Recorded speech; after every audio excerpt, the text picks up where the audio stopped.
ते ध्यान उभे विठेवरी, सुंदर ते ध्यान उभे विठेवरी, करपटावरी ठेवूनिया तुळशी हार गळा काशे पितांबर, आवडे निरंतर हेची ध्यान. मकर कुंडले तळपती श्रवणी, कंठी कवस्तुभमणी विराजित, तुळशी हार गळा काशे पितांबर, आवडे निरंतर हेची ध्यान. तुका म्हणे माझे हेची सर्व सुख, तुका म्हणे माझे हेची सर्व सुख, पाहिन श्रीमुख आवडीने, तुळशी हार गळा कासे पितांबर, आवडे निरंतर हेची ध्यान. समचरण सरोजन सांद्रणीला जगननिहत पाणी मंडन मंडला, तरुण तुलसी माळा कंधर कंजनेत्र, सदय धवलहासन विठ्ठल चिंतयामि. पांडुरंग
नमो निवृत्ते उदारा सोपान देवा, मुक्ताबाई नमो त्रिभुवन पावनी, आद्य त्रयजननी देवांचिया, नमो सद्गुरु तुकया ज्ञान देपा, नमो सद्गुरु सच्चिदानंद रूपा, नमो सद्गुरु भक्त कल्याण मूर्ती, नमो सद्गुरु भास्करा पूर्ण कीर्ती. ब्रह्मानंद परमसुखदा केवलं ज्ञानमूर्ति, द्वन्द्वातीतं घटोत्कचसदृशं तत्त्वमसादि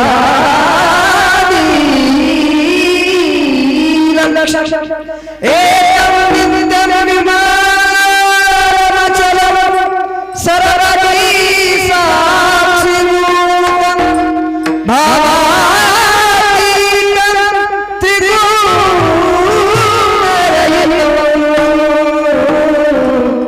सद्गुरुं तं नमामि.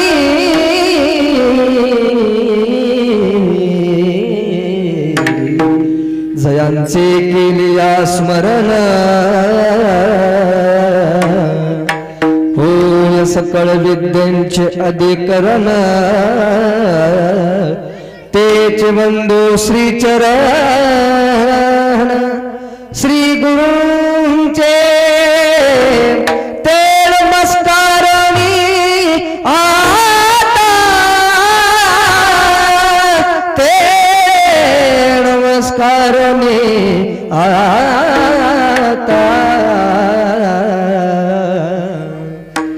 घ्यावी घ्यावी माझी सेवा दीन दुर्बळाचे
सुंदर ते ध्यान उभे विठेवरी करकटावरी ठेवनिया तुळशी हार गळा काशे पितांबर आवडे निरंतर हेची ध्यान. उपस्थित सर्व भाविकांच्या अंतःकरणामध्ये विराजमान असणाऱ्या सर्व व्यापक परमात्म्याच्या प्रस्तुत कीर्तन रूपी सेवेसाठी अर्थात निरूपणासाठी प्राप्त असणारा अभंग थोर तत्वज्ञ संत भगवत पूज्यपाद जगोद्धारक जगद्गुरु श्री संत तुकाराम महाराजांचा अत्यंत महत्त्वाचा प्रसिद्ध सगळ्यांच्या परिचयाचा असं म्हणण्यापेक्षा जवळपास सगळ्यांच्याच पाठातला असणारा हा अभंग करण्याचा वाढू नका आवाज. असा हा अभंग आज चिंतन रूपी सेवेसाठी निवडलेला आहे. या अभंगाच्या माध्यमातून संत श्रेष्ठ जगद्गुरु श्री तुकाराम महाराज एक अत्यंत महत्त्वाचा सिद्धांतही अभंगात प्रस्थापित करतात आणि परमात्म्याचं वर्णन करत असताना भगवंताबद्दल स्वतःच्या अंतःकरणातली आवड भगवंतासमोर प्रगट करतात. विठ्ठल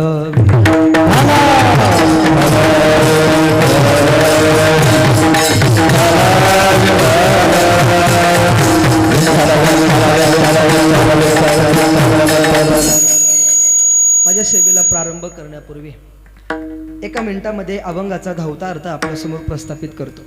संत श्रेष्ठ जगद्गुरु श्री तुकाराम महाराज स्वतःची आवड परमात्म्याच्या समोर प्रगट करत असताना त्या भगवंताचं वर्णन करतात. सुंदर ते ध्यान उभे विठेवरी, माझ्या अंतःकरणामध्ये ज्या परमात्म्याविषयी आवड आहे बाबा तो परमात्मा कसा आहे. सुंदर ते ध्यान ती मूर्ती तो देव अति सुंदर आहे. कुठं उभा आहे, उभे विटेवरी अशा पद्धतीचं त्याचं वर्णन करतात. करकटावरी ठेवून या, तो परमात्मा विटेवरती उभा आहे, कटेवरती त्याने हात ठेवलेले आहेत आणि तो परमात्मा विटेवरती पंढरी सारख्या तीर्थाच्या ठिकाणी उभा आहे. काय त्यानं आणखी त्याचं रूप आहे. तुळशी हार गळा काशे पितांबर. तुकाराम महाराज सांगतात त्या परमात्म्याने गळ्यामध्ये तुळशी अशा पद्धतीचे तुळशीचे हार घातलेले आहेत आणि ज्याचं रूप सुंदर आहे, जो दिसायला सुंदर आहे, विटेवरती उभा आहे, तुळशी हार ज्याने आपल्या गळ्यामध्ये घातलेले आहेत, असा परमात्मा त्याचं रूप मला निरंतर अशा पद्धतीनं आवडतं. म्हणून आवडे निरंतर हेची ध्यान अशी भावना अर्थात अशी आवड तुकाराम महाराज अभंगात प्रस्थापित करतात. उर्वरित तिसऱ्या चरणामध्ये तुकाराम महाराज सांगतात आणखी त्या परमात्म्यानं काय धारण केलं अंगावरती त्याचं रूपाचं वर्णन करत असताना मकर कुंडले तळपती श्रवणी कंठी कवस्तू भमनी विराजित. तुकाराम महाराज सांगतात श्रवणी या शब्दाचा अर्थ आहे कान. श्रवणी या शब्दाचा अर्थ आहे कान. तुकाराम महाराज सांगतात त्या परमात्म्याने कानामध्ये मकर कुंडल असं धारण केलेलं आहे आणि कंठामध्ये कौस्तुभ नावाचं मणी त्या परमात्म्यानं धारण केलेलं आहे आणि म्हणून तो माझा आवडणारा अतिशय परमात्मा जीवलग आहे अशी आवड तुकाराम महाराज परमात्म्याच्या समोर प्रगट करतात. म्हणजे काय काय चिंतन केलं आपण. परमात्मा दिसायला सुंदर आहे, तो विटेवरती उभा आहे, त्याने कटेवरती हात ठेवलेले आहेत, तुळशीचा हार त्याने गळ्यामध्ये घातलेला आहे, मकर कुंडल त्याच्या कानामध्ये शोभत आहेत, कौस्तुभ नावाचं मणी त्याने आपल्या कंठामध्ये धारण केलेलं आहे. असं त्या परमात्म्याचं रूप मला अत्यंत आवडतं, म्हणून आवडे निरंतर हेची ध्यान. तुकाराम महाराजांना विचारलं, तुकाराम महाराज, तो परमात्मा तुम्हाला अत्यंत प्रिय का?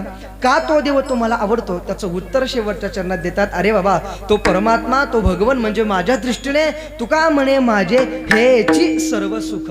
माझं सर्व सुख काय असेल तर तो विटेवर उभा असणारा परमात्मा हेच माझं सर्व सुख आहे. आणि म्हणून पाहिन श्रीमुख आवडीनं, त्याचे रूप पाहताना अंतःकरणामध्ये एक पद्धतीची आवड माझी असते आणि आवड धारण करूनच मी त्या परमात्म्याला यथार्थ पद्धतीने पाहतो. अशी परमात्म्याच्या संबंधाने एक आवड तुकाराम महाराज अभंगात प्रस्थापित करतात. विठ्ठल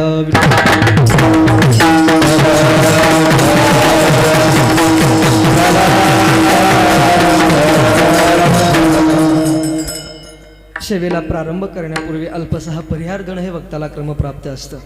भगवंताच्या कृपा आशीर्वादाने विश्वमाऊली संतश्रेष्ठ श्री ज्ञानोबाराया, जगद्गुरु श्री संत तुकाराम महाराज आदी करून सर्व सकल संत मांदी आली यांच्या कृपा आशीर्वादाने तथा भगवान श्री नरसिंह भगवंताच्या कृपा आशीर्वादाने, भगवान श्री दत्तात्रय यांच्या कृपा आशीर्वादाने आपल्या या पवित्र भूमी असणाऱ्या लाडोळे या नगरीमध्ये गेल्या अनेक वर्षांच्या परंपरेनं चालत असलेला हा अखंड हरिनाम सप्ताह तथा पारायण महोत्सव, कीर्तन महोत्सव आणि या उत्सवातील आज अगदी प्रारंभीचाच दिवस.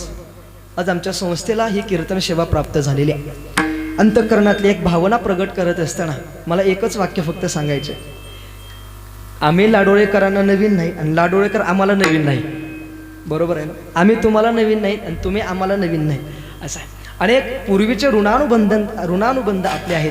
अगदी सर्व ग्रामस्थांचं संस्थेवरती असलेलं प्रेम याची अनुभूती माझ्यासहित आपण सर्वांनी घेतलेली आहे. अनेक वर्षापासूनचा, 15-16 वर्षापासूनचा, 10-12 वर्षापासूनचा आपला हा संबंध आहे.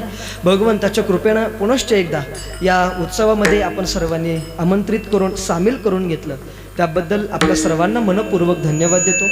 ज्यांच्या निमित्तातून ही सेवा मला संस्थेला प्राप्त झाली असे हरिभक्तपरायण आपल्या गावातले आमच्या आदरणीय परमार्थ स्नेही शशिकांत महाराज गुंड असतील यांच्या माध्यमातून, अर्थात सर्वच आयोजक संयोजक ग्रामस्थ यांच्या माध्यमातून या उत्सवातील अगदी प्रारंभीचीच सेवा आज संस्थेला प्राप्त झालेली आहे. या कीर्तनासाठी उपस्थित असणारे आपण सगळे भाविक, गावातील सर्व श्रद्धाई मते माता भगिनी, सर्व पुरुष भाविक, परिसरातून आलेले आपण सर्व भाविक भक्त, या गावातील आयोजक संयोजक, सर्व परिसरातील कीर्तनकार, निरूपणकार, सर्व पारमार्थिक श्रेष्ठ मंडळी, माझ्यापेक्षा ज्येष्ठ श्रेष्ठ असे ज्ञानवृद्ध, वयोवृद्ध आणि तपोवृद्ध अशा सगळ्या क्षेत्रातील भाविक भक्त आपण या ठिकाणी उपस्थित आहेत. सर्व या उत्सवाला लाभलेले हे सर्व दिव्यरत्न, अर्थात सर्व गायकवादक. मला प्रत्येकाचं नाव माहिती नसल्यामुळे मी नामानिदान करू शकत नाही, परंतु या माझ्या दोन्ही बाजूला मृदंगावरती उभे असणारे हरिभक्तपरायण आमचे गुरुबंधू माऊली महाराज पाटील, ते स्वतः मृदंगावरती आहेत. इकडे या बाजूला माझे अतिशय जिवलग गुरुबंधू आदरणीय हरिभक्तपरायण महाराष्ट्रातील एक सुप्रसिद्ध मृदंगाचार्य आदरणीय अमर महाराज कांबळे स्वतः आहेत. सर्व पूज्य गायनाचार्य महाराज मंडळी, आदरणीय सर्व महाराज मंडळी, या गावातील सर्व लहान थोर विद्यार्थी, आपल्या सर्वांच्या चरणी विनम्र भावाने वंदन करतो. आणि माझ्याकडे वेळ फार संकल्पित आहे, बरं, फारच संकल्पित वेळ मला मिळालेली आहे. पहिला दिवस आहे, काही अडचण नाही. आपल्या सप्ताहाची पत्रिका छापतच असताना एक टीप असते बघा, काय असते? वेळेनुसार कार्यक्रमात, हां, आज ती टीप लागू पडले. काही अडचण नाही. अगदी उशिरा जरी गाडी निघालेली असली तरी स्टेशनपर्यंत वेळेत पोच करण्याचं काम माझं. अत्यंत 16 वेळामध्ये या अभंगाचं भगवान जशी कृपा करतील, सद्गुरू माझ्यावरती जशी कृपा करतील, तसे थोडं संत वाङ्मयाच्या दृष्टीने, थोडं तत्त्वज्ञानाच्या दृष्टीने, थोडं वेदांताच्या दृष्टीने या अभंगाचं चिंतन करण्याचा आपण प्रयत्न करून भगवंताच्या चरणी ही सेवा आपल्याला समर्पित करायची आहे. उपस्थित आपल्या सर्वांना पुनश्च एकदा मनपूर्वक धन्यवाद देतो. आणि माझ्या सेवेला प्रारंभ करण्यापूर्वी माझे वडील, माझे सर्वस्व हरिभक्तपरायण गुरुवारी अंबुऋषी महाराज पाटील अर्थात सद्गुरू तात्यांच्या चरणी दंडवत प्रणाम करून सेवेला प्रारंभ करतो. विठ्ठल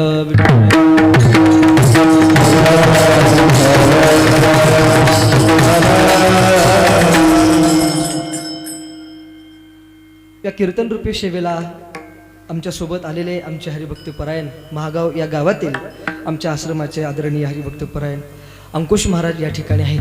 हरिभक्तपरायण पोपट महाराज घोलप या ठिकाणी आहेत. त्यांनाही मी वंदन करतो.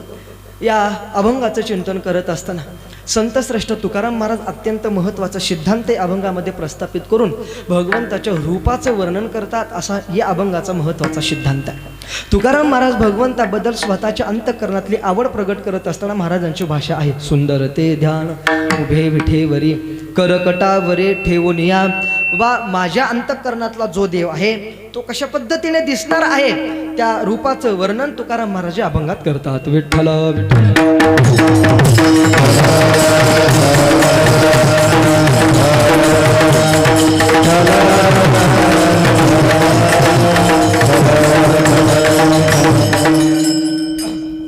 तुकाराम महाराज भगवंताबद्दलची आवड या अभंगामध्ये अभिव्यक्त करत असताना मी प्रस्तावनेमध्ये 3 विशेष करून मुद्दे मला मांडायचे आहेत आणि मग अभंगाच्या दिशेने प्रवेश करतो. तुकाराम महाराज या अभंगामध्ये भगवंताबद्दल आवड प्रगट करत असताना आवडे निरंतर हेचे ध्यान किंवा पाहिन श्रीमुख आवडीने अशी भावना प्रगट करत असताना तुकाराम महाराज सांगतात त्या परमात्म्याचं रूप मला अत्यंत प्रिय आहे. अत्यंत तो परमात्मा मला आवडतो. आवड व्यक्त करतात. आपल्याला संत वाङ्मयामध्ये असं सांगितलं जातं महाराज आवड सर्वांना असते. हात वरी करा बरं कोणाला आवड नाही. इथं उपस्थित असणाऱ्या भाविक असा कोण भाविक आहे बरं ज्याला आवड नाही? हात वरी करा. प्रत्येक आवडीचे विषय भिन्न असतील महाराज पण आवड नाही असं कदापिही होऊ शकणार नाही. प्रत्येकाला आवड असते. इथं आल्यानंतर बरं इथं आल्यानंतर सुद्धा प्रत्येकाची एकच आवड असेल असं असतं का? बिलकुल. कोणाला कीर्तन आवडतं, कोणाला इथलं गायन आवडतं, कोणाला इथला मृदंग आवडतो. म्हणजे या उत्सवातला कोणाला गायन, कोणाला मृदंग, कोणाला कीर्तन, कोणाला टाळ आवडतात. काहीच आवडत नसेल तर कोणाला पंगत आवडते. तो आवडीचाच विषय आहे ना. काही का असे ना पण आवडीचाच विषय आहे ना. ज्याच्या त्याच्या आवडीचे विषय भिन्न असतात महाराज. पण आवड ही प्रत्येकाच्याच अंतःकरणामध्ये असते. तत्वज्ञान आम्हाला असं सांगतं महाराज चेतन म्हटलं की आवड आली. चेतना म्हटली की तिथं आवड आली. जडाच्या ठिकाणी आवड असू शकत नाही पण चेतन जीव म्हटला की तिथं आवड आली. विठ्ठल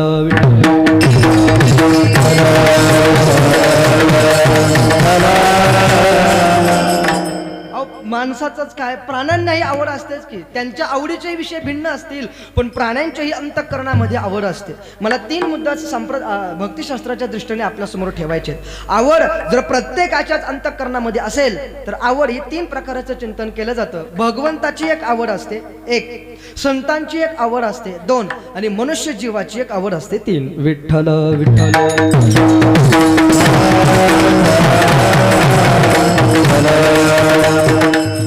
भगवंताची आवड, संतांची आवड आणि जीवाची आवड या 3 मुद्द्याचा थोडा विस्तार करू आपण.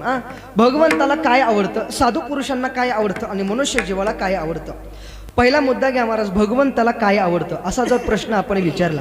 भगवंताला काय आवडतं? भगवंत जर परमात्मा ही चेतनच आहे महाराज. मग चेतन म्हटलं तर आवड आली तर मग परमात्म्याच्या संबंधाने भगवंताला काय आवडतं असा जर प्रश्न आपण नाथ महाराजांना विचारला तर त्याचं उत्तर एकनाथ महाराज देतात. भगवंताला काय आवडतं अतिशय सोप्या भाषेत सर्वांना परिचित असणारा अगदी पाठातलं प्रमाण, अगदी पाठातला अभंग. एकनाथ महाराजांना विचारा भगवंताला काय आवडतं. नाथ महाराज उत्तर देतात. आवडे देवासी तो का प्रकार आवडे देवासी तो प्रकार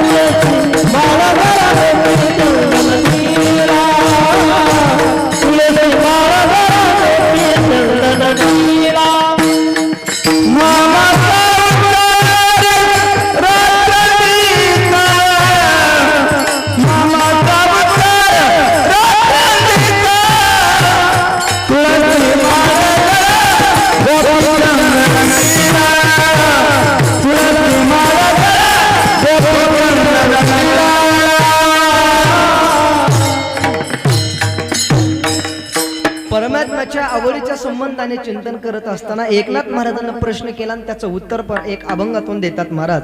आवडे देवासी तो ऐका प्रकार. कोणता प्रकार? नामाचा उच्चार रात्र दिवस. नामाचा उच्चार रात्र दिवस. तुळशी माळ चंदन टिळा तुळसी माळे गोरे चंदन टिळा. नाथ महाराज सांगतात भगवंताला एक गोष्ट आवडते, नामाचा उच्चार रात्रंदिवस. परमात्माला त्याचं नाम अतिशय प्रिय आहे, अतिशय आवडतं. एक नाम आवडतं भगवंताला, आणि दुसरी गोष्ट काय आवडते, नाम घेणारा भक्त आवडतो. नाम एक आवडतं आणि नाम घेणारा भक्त एक आवडतो. आणखी काय आवडतं, ज्ञानेश्वर महाराज आम्हाला उदाहरण देतात ज्ञानेश्वरीमध्ये. ते हे प्राणा परवते आवडते मज निरुते जे भक्त चरित्राते प्रशंसती. ज्ञानोबराय वर्णन करतात भगवत भक्तांच्या चरित्राचं जो साधक गुण वर्णन करतो, त्यांच्या चरित्राचं वर्णन करतो, असा साधक, असा जीव, असा भगवत भक्त परमात्म्याला अत्यंत आवडतो. म्हणजे भगवंताच्या आवडीचे दोन विषय झाले महाराज, एक नाम आणि दुसरं नाम घेणारा भक्त. असे दोन विषय भगवंताला आवडतात. विठ्ठल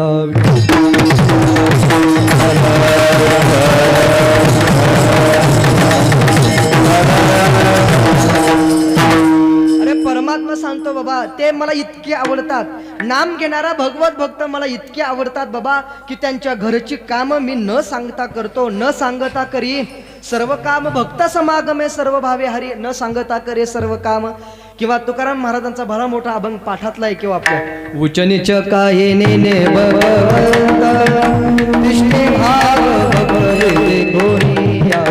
दासी पुत्र कन्या विदुराच्या भक्षी, दासी पुत्र कन्या विदुराच्या भक्षी चर्म रंग. दासी पुत्र कन्या विदुराच्या भक्षी दैत्या घरी रक्षी प्रल्हादाशी. चर्म रंगू लागे रोहिला संगे, चर्म रंगू लागे चर्म रंगू लागे रोहिदास संगे. असं कित्येक तरी प्रमाणे या अभंगात आपल्याला करता येतील महाराज. का हो, परमात्म्याला तर भगवत भक्त इतके आवडतात महाराज, त्यांच्या जीवनामध्ये असणारं अव्यावृत भजना त्या नारदांच्या भक्तिसूत्राप्रमाणे अखंड पद्धतीचे नाम सुरू असतं, आणि त्याचा परिणाम म्हणून ते भक्त भगवंताला अतिशय आवडतात. कारण त्यांच्या जीवनामध्ये नामसाधना ही प्रबळ असते. एक नाम आवडतो आणि नाम घेणारा भक्त आवडतो. चला, परमात्म्याच्या संबंधाने थोडंसं आवडीचं चिंतन वेळेनुसार आपण करून आलो. दुसरा मुद्दा, साधू पुरुषांना काय आवडतं याचं चिंतन करायचं. साधू पुरुषांना, संत महात्म्यांना काय आवडतं महाराज, त्यांना एकच मुद्दा, संतांना एकच गोष्ट आवडते, काही नाही, संतांना परमात्मा आवडतो, हाच त्यांच्या आवडीचा विषय आहे. साधू पुरुषांना परमात्माचा आवडतो महाराज. किती आवडतो, किती आवडतो परमात्मा. ज्ञानेश्वर महाराजांचं अगदी पाठातलं प्रमाण आहे, आपलं अगदी पाठातलं प्रमाण आहे. ज्ञानोबराय वर्णन असं करतात, मी उपस्थित असणाऱ्या भाविकांना प्रश्न विचारतो, मला सांगा आपल्या देहाच्या संबंधाने मनुष्याला आपला देह जास्त प्रिय आहे का आपला जीव जास्त प्रिय आहे? काय प्रिय आहे बोला? देह जास्त प्रिय आहे का जीव जास्त प्रिय आहे? देहाच्या पेक्षाही आपला जीव जास्त प्रिय आहे महाराज. यदा कदाचित एखाद्याला काही साखर झाली, ज्याला आपण शुगर म्हणतो, साखर झाली, शुगर झाली, आणि जर समजा न जाणो त्याच्या पायाला जर जखम झाली, डॉक्टरने सांगितलं बाबा एक काम करावं लागेल, तो बोट असेल, काय करंगळी असेल, अंगठा असेल, तो कापावा लागेल. तो म्हणतो डॉक्टर साहेब कापा. केवळ अंगठाच काय, अहो गुडघ्यातून पाय कापला तरी चालेल, मांडीतून पाय कापला तरी चालेल, पाय कापला तरी चालेल, पण काय वाचला पाहिजे? म्हणजे जीव आवडतो की नाही आपल्याला बोला. देह गेला तरी चालेल पण जीव आवडला पाहिजे महाराज. असं आवडला पाहिजे, याचा आवडतोच, प्रत्येकाला जीव आवडतो महाराज, असं प्रत्येकाला जीव आवडतो. साधू पुरुषांना ज्ञानोबराने विचारला, जीव आपल्याला अत्यंत प्रिय आहे. ज्ञानोबराने विचारला तुम्हाला काय आवडतं? ज्ञानोबराय सांगतात, अरे बाबा आम्हाला तर आमचा जीव आवडतोच, नाही असं नाही, परंतु आमच्या जीव्यापेक्षाही परमात्मा आम्हाला जास्त.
ज्ञानोबा सांगतात सामान्य माणसांना जीव जितका प्रिय अर्थात आवडीचा विषय आहे त्या जीवापेक्षा पण आम्हाला परमात्मा जास्त आवडतो. देवा तुझी शपथ घेऊन सांगतो, परमात्मा भगवान तुमची शपथ घेऊन सांगतो बाबा, तुझी आना वाही नगा देवराया देवराया, तुझी आना वाही नगा देवराया देवराया, ए बहुरावरसी जीवा पासोरिया, बहुरावरसी जीवा पासोरिया, कानडिया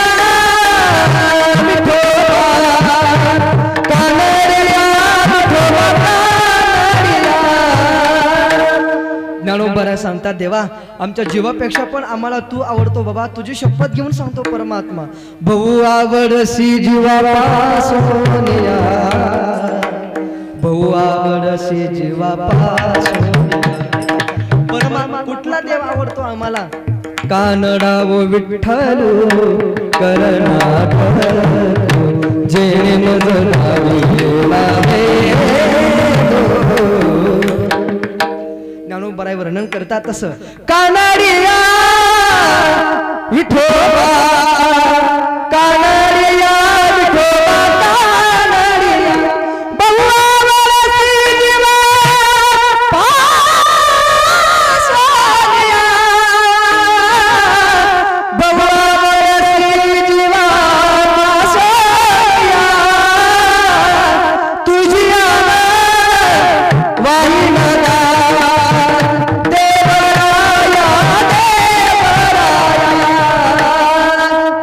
साधू पुरुषांना परमात्मा आवडतो, परमात्म्याला भक्त आवडतात, संत आवडतात.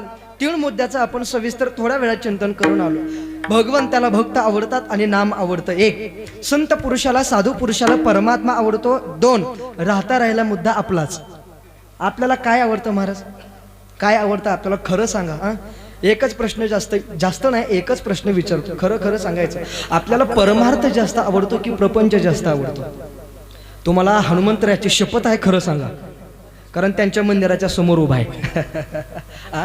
काय वारकरी संप्रदायामध्ये थोर सत्पुरुष होऊन गेले महाराज, थोर सत्पुरुष होऊन गेले. वैकुंठवासी प्रातस्मरणीय ब्रह्मलीन रंगनाथ गुरुजी परभणीकर थोर सत्पुरुष होऊन गेले. ते असं सांगायचे, त्यांच्या ग्रंथामध्ये असं वर्णन आहे, माणसाला परमार्थ जास्त आवडतो की प्रपंच जास्त आवडतो? ते असं म्हणायचे, माणसाला प्रपंचच जास्त आवडतो. कारण त्याचं कारण गुरुजी असं सांगायचे, त्या ग्रंथामध्ये असं वर्णन आहे. गुरुजी असं म्हणायचे, माणसाच्या जीवनामध्ये परमार्थाशिवाय उद्धार नाही, परमार्थाशिवाय उद्धार नाही आणि प्रपंचाच्या शिवाय अधोगती नाही, असं ते म्हणायचे. परमार्थाशिवाय उद्धार होत नाही आणि प्रपंचासारखी अधोगती नाही. म्हणून मुक्त व्हायचं असेल तर मनुष्याला परमार्थ आवडला पाहिजे, असं म्हणायचे. मुक्त व्हायचं असेल तर मनुष्याला परमार्थ आवडला असेल आणि फजिती करून घ्यायची असेल तर प्रपंच आवडला पाहिजे, असं गुरुजी म्हणायचे. म्हणजे परमार्थ आणि प्रपंच या 2 गोष्टीचे चिंतन करत असतात. किती फजिती असतो आमच्या, किती प्रपंचामध्ये एक दुःख होतं ना होतं तोपर्यंत दुसरं दुःख आमच्या समोर उभं राहतं. नेहमी जुने कीर्तनकार एक उदाहरण सांगायचे, एका मिनिटामध्ये ते सांगून पुढे जातो. अनेक दुःख असतात महाराज, तरी प्रपंच आमच्याच्याने सुटत नाही. काय झालं म्हणे, एक मोठा शेतकरी होता, त्याच्याकडे 100 बैल होते आणि ते अर्थात मोठा शेतकरी 100 बैल राखण्यासाठी कोणीतरी एक नोकर माणूस पाहिजे होता. म्हणून त्याने एक नोकर माणूस ठेवला. त्याला सांगितलं, बाबा पाहिजे तेवढं पैसे घे, फक्त एक काम करायचं, 100 बैल राखण करायचे, त्यांचं नियोजन करायचं. तो म्हटला ठीक आहे, काही अडचण नाही. मालकाने दुसरी अट अशी घातली त्याला, अरे बाबा 100 बैल झोपल्याशिवाय तू पण झोपायचं नाही. कोणाला? त्या नोकराला, त्या सेवकाला त्या मालकाने शक्य आहे का हो असं? कधीतरी 100 बैल एका टायमाला खाली कशी बसतील? हो बसायचं मुश्किल आहे, झोपणं तर लांबचीच गोष्ट राहिली की हो. 100 बैल झोपल्याशिवाय अजिबात बसायचं नाही, झोपायचं नाही. ठीक आहे म्हटलं, जमेल तसं सेवा करण्याचा प्रयत्न करतो. काम सुरू झालं. अडचण अशी झाली महाराज, 10 बसले तर 90 उभं राहायचे, 90 उभा राहिले तर 10 बस. कसं शक्य आहे 100 बैल एका टायमाला बसणं? त्याला झोपच मिळत नव्हती महाराज. त्याला झोप कृश झाला. मालकाने विचारलं म्हणे, काय अरे असा कृश का होईल साहेब? झोपच मिळत नाही. तुमची 8 अशा 100 बैल बसल्याशिवाय झोपल्याशिवाय झोपायचं नाही. नाही माझी 8 आहे ती तू करायचीच. अडचण त्याला सारखीच निर्माण होऊ लागली. त्याच्या सुदैवानं, बरं का मी सुदैवानं शब्द वापरतो, त्याच्या सुदैवाने एके दिवशी महाराज 99 बैल खाली बसली. किती? आता किती एकाचाच प्रश्न राहिला की हो फक्त? एकाचाच प्रश्न. 99 काय त्याचं सुदैव महाराज, 99 बैल खाली बसली, एकच बैल उभा होता. शशिकांत महाराज तो एक बैल बसवण्यासाठी म्हणून त्याच्याजवळ गेला. तो जो नोकर एक बैल बसवण्यासाठी झोपवण्यासाठी म्हणून त्याच्याजवळ गेला. उभा राहिलेला एक तर बसलाच नाही, उभा राहिलेला एक तर बसलाच नाही, त्याने बसलेले 99 उभा केले. त्याने बसलेले 99 उभा केले. मला सांगा कित्येक अडचणी प्रपंचामध्ये असतात. एक होतं दुःख तोपर्यंत दुसरं दुःख आमच्या जीवनामध्ये सुरू होतं. म्हणून गुरुजी असं म्हणायचे, प्रपंचासारखी फजिती होत नाही आणि परमार्थासारखी मुक्तता कशात नाही. विठ्ठल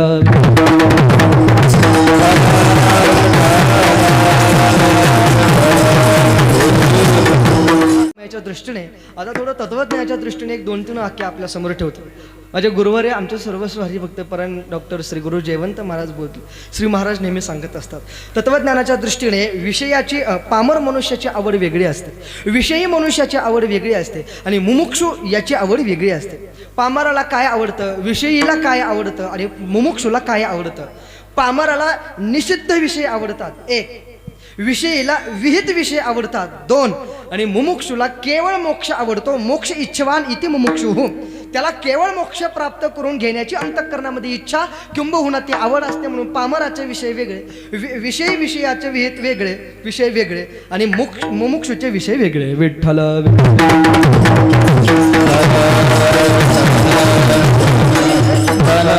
आपण मुद्दा असा पाहत आलो होतो, परमात्म्याला संत आवडतात आणि संतांना परमात्मा आवडतो. तुकाराम महाराज त्या परमात्म्याच्या संबंधाने आजच्या अभंगामध्ये आवड प्रस्थापित करतात. बाबा तो परमात्माच मला अतिशय प्रिय आहे, तो परमात्मा मला अतिशय आवडतो, अतिप्रिय आहे परमात्मा. कोणता परमात्मा, कोणत्या स्वरूपाने युक्त असलेला परमात्मा मला आवडतो. त्या कोणत्या स्वरूपाने युक्त असलेला परमात्मा मला आवडतो त्याचं वर्णन अभंगाच्या पहिल्या चरणात.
भगवंताची अनेक रूप आहेत. तुकाराम महाराज सांगतात, संत पुरुष सांगतात परमात्म्याची अनेक रूप आहेत, परंतु या अनेक रूपापैकी आम्हाला तेच रूप जास्त आवडतं. सुंदर ते ध्यान उभे विटेवरी करकटावरी ठेवून या, तेच रूप आम्हाला जास्त आवडतं. कसं आहे परमात्मा, सुंदर ते ध्यान, परमात्मा अति सुंदर आहे असं असतं. तुकाराम महाराज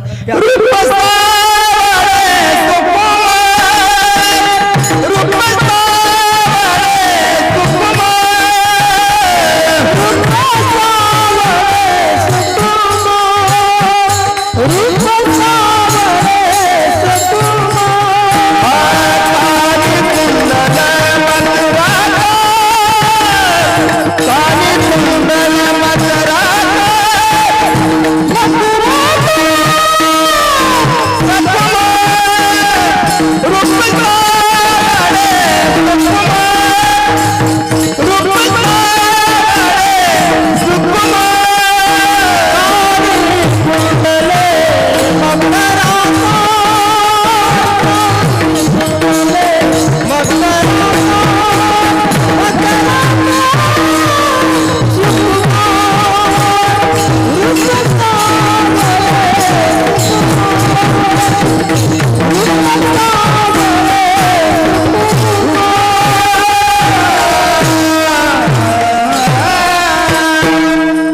सावळे सुकुमार. असं परमात्मा सुंदर आहे. किती सुंदर आहे देव. सुंदर या शब्दाचं चिंतन करत असताना भगवंताचं रूप किती सुंदर आहे. त्या रुक्मिणी स्वयंवरामध्ये चिंतन असं आलंय महाराज. सगळं विस्तृत चिंतन आलेलं आहे. थोडं माझ्या अगदी संकल्पित वेळेमुळे 1-2-4 मिनिटांमध्ये त्याचं फक्त चिंतन करतो थोड्या वेळामध्ये. त्या भगवान श्रीकृष्णांचं वर्णन करत असताना महाराज रुक्मिणी स्वयंवरामध्ये असं चिंतन आलंय. काय झालं म्हणे, रुक्मिणी माता उपवर झाली. ते रुक्मिणी उपवर झाली अर्थात लग्नाला आली. म्हणून त्या रुक्मिणीचे असलेले वडील म्हणजे भीष्मक राजा अर्थात ते भीष्मक तिला वर शोधू लागले. तिला वर शोधू लागले म्हणून त्याचा जो रुक्मी नावाचा भाऊ होता त्यानेही एक वर आणला. कोणता? शिशुपाल नावाचा. रुक्मिणीला सांगितलं की तुला शिशुपालासोबत लग्न करावं लागेल. रुक्मिणी मातेने सांगितलं, शिशुपालाने सांगितलं तुला त्या शिशुपालासोबत लग्न करावं लागेल नाही का. आणि त्या सुदेव नावाच्या ब्राह्मणावरून त्यांचं लग्न म्हणे कृष्णाशी जमवायचं असा इकडे प्रयत्न सुरू होता. भीष्मक राजा म्हणायचा कृष्णासोबत लग्न लावायचं आणि तो रुक्मी म्हणजे त्याचा भाऊ म्हणायचा शिशुपालासोबत लग्न लावायचं. रुक्मिणीला विचारलं तुझं म्हणणं काय? आमचंच म्हणणं चालू आहे ह्याच्यासोबत लग्न लावायचं त्याच्यासोबत लावायचं, तुला कोण आवडतं? तेव्हा रुक्मिणीने जे वाक्य सांगितलं, जुने कीर्तनकार फार एका वाक्यात सांगायचे. ते कीर्तन म्हणजे महाराज असं सांगायचे, काय म्हणायचे ते महाराज, रुक्मिणी म्हणायची शिशुपाल नवरा नवरी मी. ऐका बरं, शिशुपाल नवरा नवरी मी, श्रीकृष्ण नवरा नवरी मी. कळतंय का तुम्हाला? माझी भाषा कळते का? फार गमतीनं सांगायचे शिशुपाल नवरा न वरी मी. आणि दुसरं वाक्य म्हणायचे श्रीकृष्ण नवरा नवरी मी. म्हणजे बाबा शिशुपालासारखा मुलगा मला नवरा म्हणून नको, पण कृष्णासारखा जर मुलगा असेल तर मग मी नवरी व्हायला काही माझी अडचण नाही म्हणे. मग ते सुदेव नावाचा ब्राह्मण आला म्हणे नाही का, द्वारकेतून जाऊन आले आणि भीष्मक राजाच्या समोर त्या परमात्म्याचं वर्णन करू लागले. म्हणे बघू कसा आहे मुलगा, कसा आहे मुलगा. तत्वज्ञानाच्या दृष्टीने त्याने वर्णन केलं. निर्गुण निराकार तोची श्रीकृष्ण साकार. एकनाथ महाराज त्या रुक्मिणी सेवांमध्ये वर्णन करतात. अहो राजन भीष्मक ऐका म्हणे, जो असणारा निर्गुण परमात्मा आहे साक्षात त्या निर्गुण परमात्म्याचंच सगुण साकार रूप म्हणजे भगवान श्रीकृष्ण परमात्मा. इतका तो सुंदर आहे. अहो त्या भगवंताच्या देहाचा विचार केला तर आपला देह पंचमहाभूतांनी युक्त असतो. पंचमहाभूतांचा गोंधळ केला एके ठाई मे लाविले शेबळ अहंकार त्या पाठी नाही का. तुकाराम महाराज वर्णन करतात आपला देह हा पंचमहाभूतांचा असतो, परंतु त्या भगवंताचा देह पंचमहाभूताचा नाही. मग कानोबा तुझी गोंगडी चांगली आम्हा शिका दिली वांगुडी रे, आम्हा शिका दिली वांगुडी रे, आम्हा शिका दिली वांगुडी. कानोबा तुझी गोंगडी चांगली. ज्ञानोबा वर्णन करतात परमात्म्याचा अनेक शुद्ध सत्व गुणांनी मिळवून विणली रे नाही का. त्याची गोंगडी आणि आपली गोंगडी अर्थात त्याचा देह आणि आपला देह. त्याचा देह हा पंचमहाभूतांचा नाही, तो दिव्य आहे आणि आपला देह मात्र पंचमहाभूतांचा आहे. बाबा त्याचा देह दिव्य आहे. इतका तो सुंदर आहे म्हणे देव, इतका मुलगा तो चांगला आहे म्हणे. 2 मुद्दा झालं. तिसरा मुद्दा त्या सुदेव नावाच्या कीर्ती नामक ब्राह्मणाने असं सांगितलं म्हणे राजा ऐक, अरे बाबा जो मोक्ष प्राप्त करण्यासाठी साधक झटतात प्रयत्न करतात, अनेक पद्धतीची साधना करतात, जे ज्ञान प्राप्त करण्यासाठी साधक प्रयत्न करतात, तो मोक्ष ते ज्ञान त्याच्या पायाजवळ लोळण घेतं इतका तो दिव्य आहे म्हणे. त्याच्या पायाजवळ लोळण घेतं इतका तो मुलगा दिव्य आहे. चौथा मुद्दा त्यांनी असं सांगायला सुरुवात केली त्या भीष्मक सुदेव नावाच्या ब्राह्मणाने. त्यानं सांगितलं राजन मला सांग, एखादा माणूस जर एखाद्या माणसाला भेटला, खूप दिवसातून भेटला, काय म्हणतो आपण? अरे वा बऱ्याच दिवसातून भेट झाली, तुम्हाला पाहून समाधान वाटलं असं म्हणतो की नाही आपण? सध्या अशीच म्हणायची वेळ आली, अरे वा बरं झालं बऱ्याच दिवसातून भेटलो, 2 वर्ष झालं बंदच आहे सगळं, सगळे घरातच आहेत. आता कुठं थोडं हळूहळू काय व्हायला लागलं, थोडं सुरळीत चालू व्हायला. 4थी येणार आहे असं म्हणते ते, मला नक्की माहिती नाही पण असं म्हणते ती. येऊ नये अशी माझी पण प्रार्थना आहे. बरं जाऊ द्या, गमतीचा विनोदाचा भाग सोडून द्या. अहो बऱ्याच दिवसातून भेटला, समाधान वाटलं, असं आपली सामान्य पद्धतीची भाषा असते. सुदेव नावाच्या ब्राह्मणाने असं सांगितलं महाराज, ते असं म्हणू लागले, इतकं गोड वाक्य सांगितलं त्याने भक्तिशास्त्राच्या दृष्टीने. सुदेव नावाचा ब्राह्मण म्हणू लागले, राजन अरे माणसाला पाहिल्यानंतर समाधान वाटतं, माणसाला पाहिल्यानंतर समाधान वाटतं, पण तो श्रीकृष्ण रूपी मुलगा इतका सुंदर आहे, इतका सुंदर आहे, माणसाला पाहिल्यावर आपल्याला जसं समाधान वाटतं तसं त्या कृष्णाला पाहिल्यावर समाधानाला समाधान वाटतं, इतकं तो सुंदर आहे. कळालं का माझं उदाहरण? समाधानाला समाधान वाटतं, इतका तो सुंदर आहे म्हणे. तुकाराम महाराज वर्णन करतात, पाहता श्रीमुख सुखावले सुख, पाहता श्रीमुख सुखावले सुख, पाहता श्रीमुख सुखावले सुख, पाहता श्रीमुख सुखावले सुख.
कृष्णाला पाहिल्यानंतर समाधानाला समाधान वाटतं, सुखाला सुख वाटतं, असा तो दिव्य पुरुष आहे. डोळी आमची भूक नवज माझ्या, डोळी आमची भूक नवज माझ्या, डोळी आमची भूक नवज माझ्या, पाहता श्रीमुख सुखावले सुख, पाहता श्रीमुख सुखावले सुख. त्या परमात्म्याला पाहिल्यानंतर सुखालाच सुख वाटायला लागलं, असा तो पुरुष आहे म्हणे. म्हणजे काय काय, तो निर्गुणातला सगुण झाला, ज्ञान मोक्ष त्याच्या पायाजवळ लोळण घेतं, पंचमहाभूतांचा त्याचा दिव्य देह नाही, तो दिव्य देह आहे, सुखालाच सुख वाटतं, असा तो दिसायला सुंदर आहे. तेव्हा त्या भीष्मक राजाने प्रश्न विचारला, अहो म्हणे सुदेव नावाच्या काकाजी ऐका म्हणे, अहो हे झालं तुमचं निर्गुण स्वरूपातलं वर्णन, हे झालं ज्ञानशास्त्राच्या दृष्टीने वर्णन, सगळं झालं, पण देहाच्या दृष्टीने आणि रूपाच्या दृष्टीने सामान्य पद्धतीने मुलगा कसा आहे अगोदर हे सांगा म्हणे. ते झालं तत्वज्ञानाच्या दृष्टीने, पण प्रापंचिक दृष्टीने तो दिसायला कसा आहे, त्याचं रूप कसं आहे. तेव्हा भीष्मक राजाने असा प्रश्न विचारल्यानंतर त्या कीर्ती नामक सुदेव नावाच्या ब्राह्मणाने सांगितलं म्हणे, राजन ऐक, या जगात सगळ्यात श्रेष्ठ रूपवान आणि सुंदर दिसायला कोण असेल तर तो मदन आहे. कोण आहे? मदन. मदन मदन राजे कुमार मदना पुतला राज सुकुमार मदना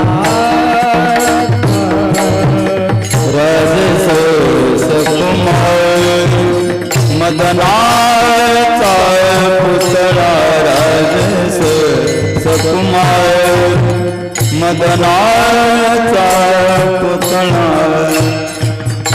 रवी शशिकला हे रवी शशिकला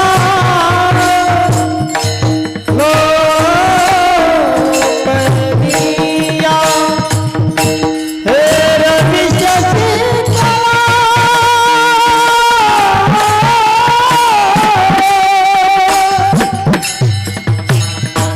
हे रवी शशिकला हो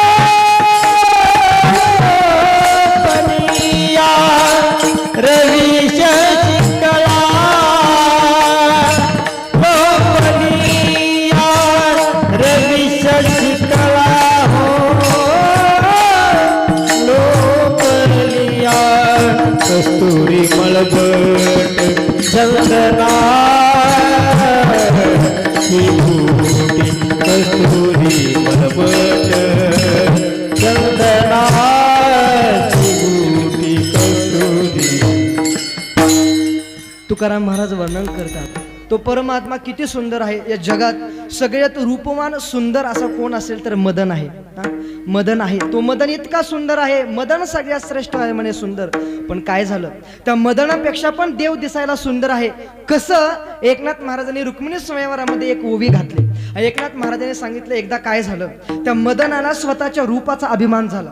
मदनाला स्वतःच्या रूपाचा, स्वतःच्या शरीराचा त्याला अभिमान झाला, गर्व झाला. आणि त्याला कोणीतरी सांगितलं, अरे मदना काय मूर्ख आहेस रे, असं काय स्वतःच्या रूपाचा अभिमान करतोस म्हणे. एक काम कर, काय कर, त्या द्वारकेमध्ये जा आणि त्या तिथं असणारा कृष्णाला एकदा बघून घे, म्हणजे तुला कळेल तू जास्त रूपवान आहेस का तो श्रीकृष्ण जास्त रूपवान आहे. आणि म्हणून कसा आहे माझ्यापेक्षा श्रीकृष्ण रूपवान. म्हणून तो मदन द्वारकेत आला. महाराज मदन कुठून आला? स्वर्गातून आला, द्वारकेत आला म्हणे पाहायला कृष्णाला.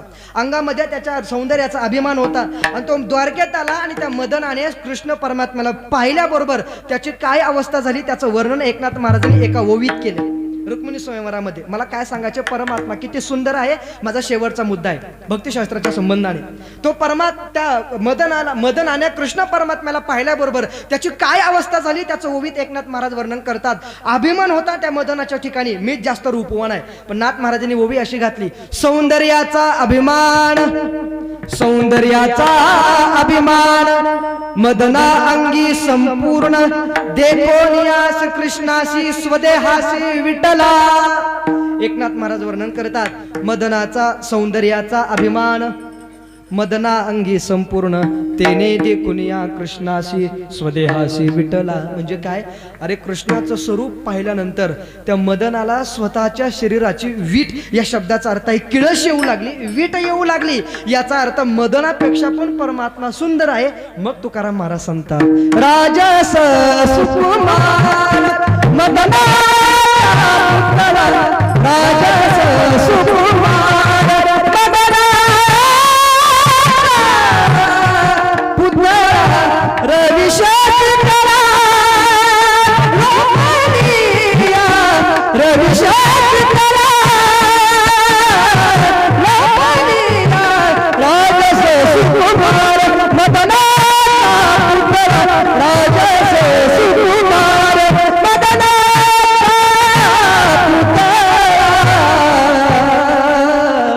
तुकाराम महाराज वर्णन करतात. आणि मग असा सुंदर असणारा तो परमात्माच एका अर्थाने असंही चिंतन या अभंगाच्या दृष्टीने करता येण्यासारखं आहे. असा सुंदर असणारा तो परमात्मा म्हणजे सुंदर असणारं ते ध्यान उभे विटेवरी.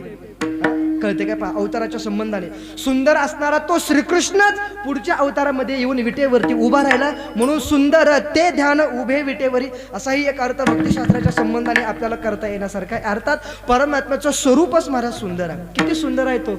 नाम हे तेरा तारनहारा, गीत आपल्या सगळ्यांचाच परिचित असेल महाराज. नाही, नाम हे तेरा तारनहारा, कब तेरा दर्शन होगा,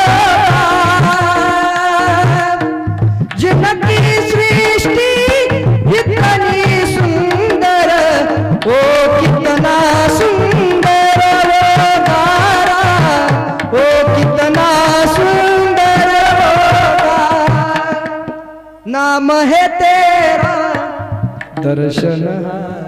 गीत सगळ्यांचं परिचित असेल महाराज. जगतरूपी सृष्टी जर इतकी दिसायला सुंदर असेल महाराज, तर तो सृष्टीला निर्माण करणारा परमात्मा किती सुंदर असेल.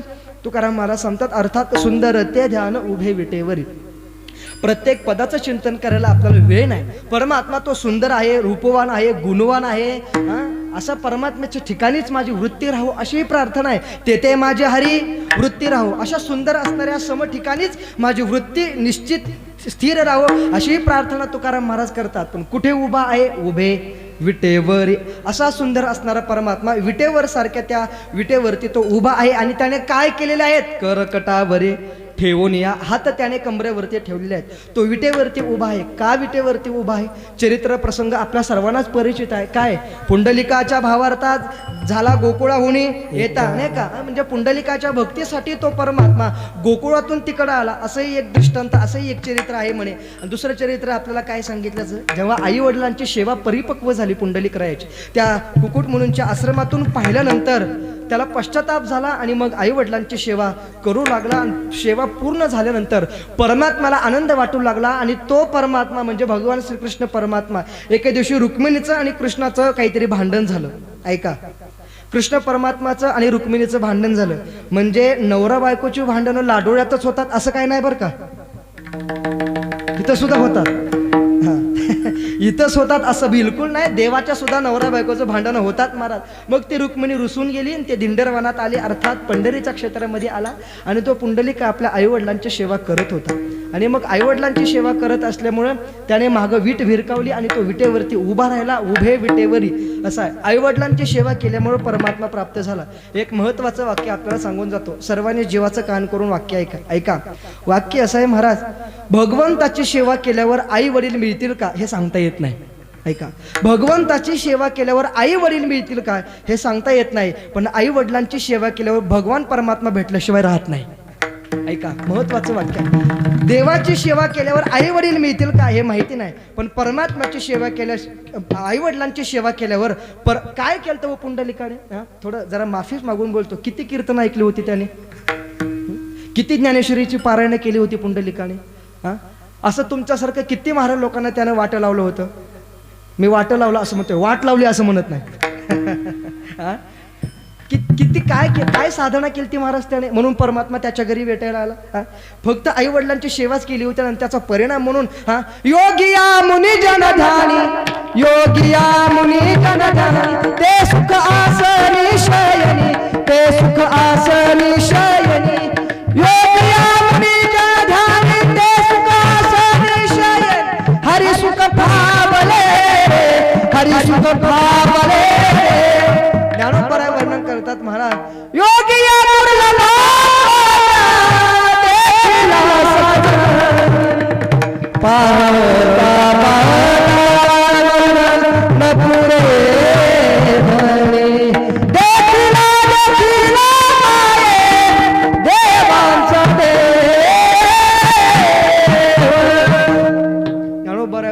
योग्यांच्या स्वप्नात न जाणारा परमात्मा पण पुंडलिकाच्या घरी स्वतःहून आला का नाही. आई वडिलांची सेवाच केली होती, त्याचा परिणाम म्हणून तो झाला महाराज. आणि म्हणून आई वडिलांची सेवा ही अत्यंत महत्वाची अशा पद्धतीने सेवा असते. गीत कविता तर सगळ्यांचाच पाठ आहे महाराज. आई माझी मायेचा सागर रोजच आहे नाही का. ऐकू तुम्हाला हे कंटाळा आला, म्हणून आम्हाला हे कंटाळा आला महाराज. सगळ्यांचीच एका आई वडिलांच्या सेवेचाच परिणाम आहे की होती. म्हणून तो विटेवरती येऊन उभा राहिला असं चरित्र कथाभाग आपल्याकडे सांगितलं जातो. मला एक अर्थ असं सांगायचा आहे, परमात्मा विटेवरती येऊन कधी उभा राहतो. ऐका, वीट म्हणजे ती इटा मातेची दगड मातेची वीट नाही. वीट म्हणजे इटा मातेची दगड मातेची वीट नाही महाराज. परमात्मा विटेवरती कधी येऊन उभा राहतो. तत्वज्ञानाच्या दृष्टीने अर्थ आपल्याला असा करता येईल, मनुष्याला जोपर्यंत या 3.5 रुपये हाताच्या विटाचा ईट येत नाही तोपर्यंत परमात्मा आपल्या जवळ येत नाही. याचा वीट आला की मग या विटेवरती येऊन तो परमात्मा उभा राहतो. ऐका, याचा वीट आला पाहिजे महाराज, म्हणजे याच्यापेक्षा पण देव आवडला पाहिजे, तेव्हा तो आपल्यावरती येऊन विराजमान होतो, अर्थात त्याची कृपा प्राप्त होते. विठ्ठल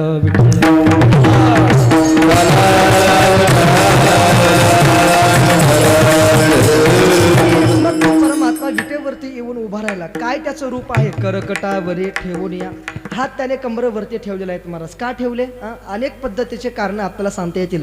भगवान अद्यपूज्य आचार्य जगद्गुरु शंकराचार्य त्याचं कारण सांगतात. प्रमाणम भवाब्दे हृदम मामकानां नितंबकराभ्यां धृतो एल तस्मात् विधातुरवसते धृतो नाभिकोश परब्रह्मलिंगम भजे पांडुरंग. आपलं भाग्य असं आहे महाराज, आज भगवत पूज्यपाद जगद्गुरु शंकराचार्यांची जयंती आहे. जगद्गुरु शंकराचार्यांची आज जयंती आहे महाराज, त्यांचा जन्मदिवस आहे आज. अर्थात ते शंकराचार्य सांगतात, प्रमाणम भवाब्दे हृदमामकानां नितंबकराभ्यां धृतो येन तस्मात्. शंकराचार्य सांगतात, बाबा अरे परमात्माने कमरेवरती हात ठेवले, याचा अर्थ जो जो भक्त त्या परमात्म्याकडे जाईल महाराज, त्या भक्ताला हा प्रपंचरूपी समुद्र, हा प्रपंचरूपी सागर कमरे इतकाच आहे, याच्यावरती त्याला कष्ट किंबहुना दुःख होऊ शकत नाही. हे सांगण्याकरता त्याने कमरेवरती हात ठेवले. एक कारण असं झालं. दुसरं कारण, माणूस काम करून थकला तर कमरेवरती हात ठेवून उभा राहतो. हे झालं. कित्येक कारण आपल्याला भक्तिशास्त्राच्या संबंधाने पाहता येतील. असं तो परमात्मा कमरेवरती हात ठेवून उभा आहे. तुकाराम महाराज सांगतात, असा तो परमात्मा मला अत्यंत प्रिय आहे. आणखी त्यानं काय धारण केलं? अभंगाच्या तुळसी हार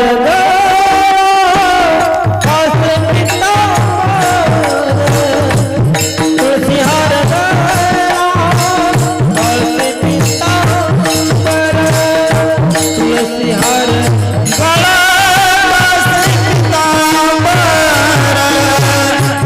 तुळसी हार तुळसी हार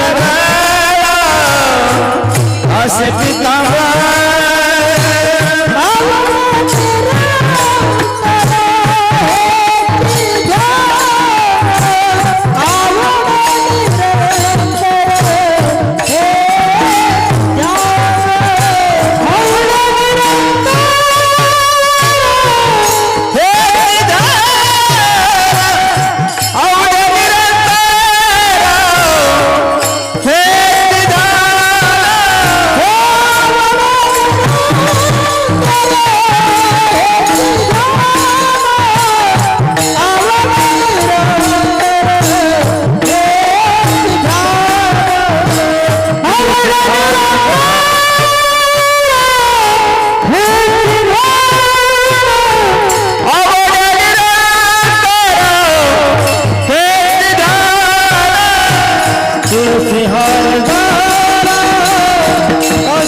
परमात्मा, विटेवरती उभा असणारा परमात्मा, कमरेवरती हात ठेवलेला परमात्मा, त्याने गळ्यामध्ये तुळशीहार अशा पद्धतीने धारण केलेला आहे.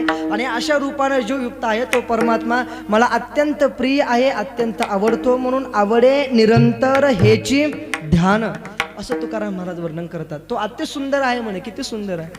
उभे पंढरीचे